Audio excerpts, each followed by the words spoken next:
Kumikilos ang buong pwersa ng gobyerno para tulungang makabangon ang mga lugar na nasa lanta ng Bagyong Basha. Binisita rin ng pamunuan ng Department of Social Welfare and Development o DSWD ang mga lugar na malubhang tinamaan ng bagyo. Ang detalye sa report ni Floyd Brenz.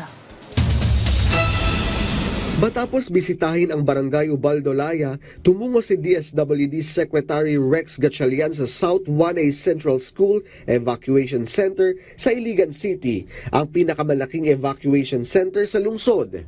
Mahigit 1,500 na pamilya ang pansamantalang nanunuluyan doon matapos maapektuhan ng Bagyong Basyang at nakatanggap ng paunang tulong mula sa DSWD tulad ng food packs, ready-to-eat food at non-food items. Kasama sa pagbisita sina Iligan City Mayor Frederick Siao at ilang mataas na opisyal ng DSWD.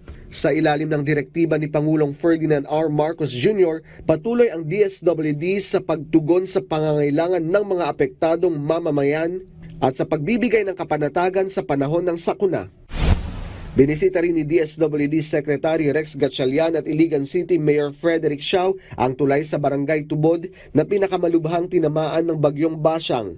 Nabalot ng putik ang mga kalsada at kabahayan sa lugar at nakaapekto sa normal na pamumuhay ng mga residente.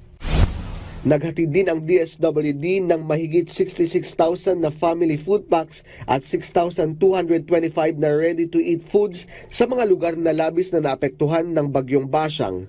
Bahagi ito ng augmentation request ng mga lokal na pamahalaan para matiyak ang agarang pamamahagi ng pangunahing pagkain at tulong sa mga apektadong pamilya. Tiniyak ng DSWD na patuloy ang kanilang pagtugon para matulungan ang mga Pilipinong naaapektuhan ng pananalasa ng bagyo.